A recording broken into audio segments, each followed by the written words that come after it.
Yeah, all jokes aside, of course, there was a massive shockwave sent throughout the schooling fraternity this weekend, or rather this past weekend, when a prominent Johannesburg school caught 3 of their pupils using banned performance-enhancing drugs.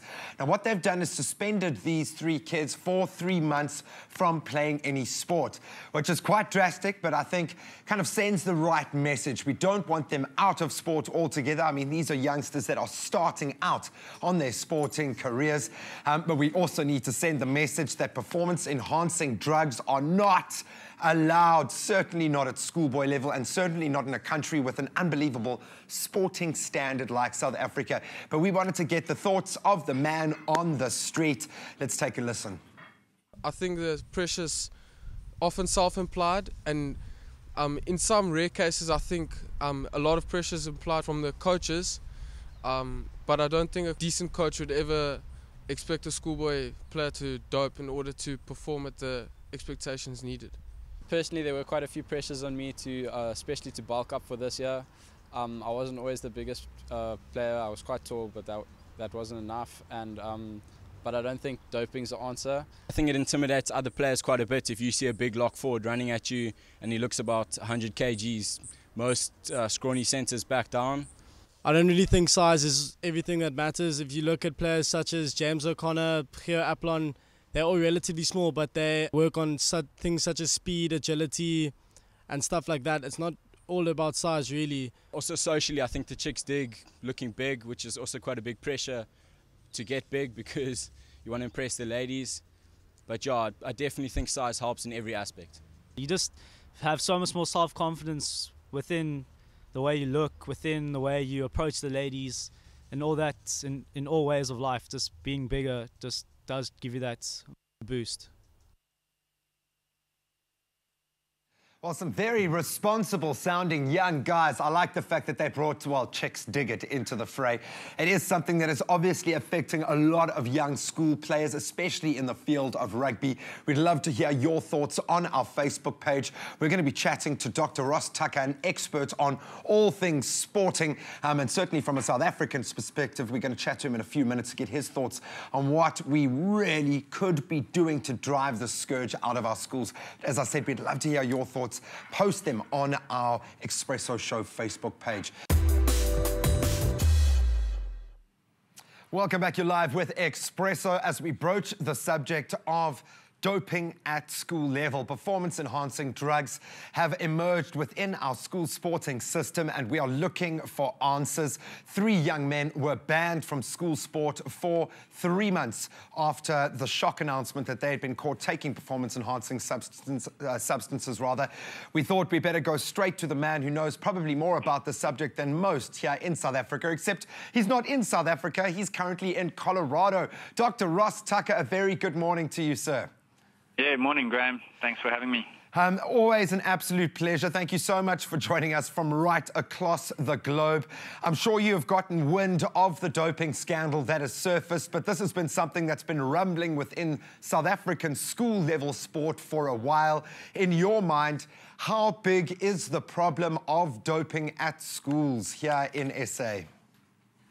Well, it's clearly big enough that something needs to be done about it because, as you've said, this is not a new thing. I remember about 6 years ago, I was sent a letter from a parent who had been sent a letter from the principal of the school where their child was. And basically the principal was saying was, look, we have a problem. We don't really know what to do with it, but we're asking you for your help. And then about 3 years ago, a school principal actually contacted me more or less with the same question and problem. And every year, it seems like around Craven Week time or some other event, something comes up about a schoolboy who's failed the drugs test. And the funny thing is that we always seem to be surprised by it. And so I think the most surprising thing about this is that we are surprised to begin with. It's like we discover this news, we hear about these 3 guys, and everyone says, oh, I'm shocked, I'm dismayed, how can this be? But it's something that simmers almost in our subconscious all the time. And the only way that it'll be overcome is if it emerges into consciousness and we talk about it and put it into the light so that we can get to the bottom of it, because it's quite clear that the balance of upside, downside is in favor of schoolboys doping, and something has to be done. I suppose from my standpoint, you know, I was one of those kids who played in the front row. I had to bulk up massively to play rugby, and rugby sadly has become that focus sport. We know it's happening in other sports as well. But the fine line here is we don't want to destroy school careers, sporting careers, before these guys have really taken off. Yet we have to bring it into the spotlight to make sure that we are dealing with it. What is the best way in your mind of approaching this problem now? Without wishing to make a school sports person sound like a cold calculator, people must understand that the decision to dope, and it is a decision, is made fairly rationally in the sense that a schoolboy or girl is saying, if I dope, I have the following advantages or upsides, but if I get caught, the following are the downsides or the disadvantages.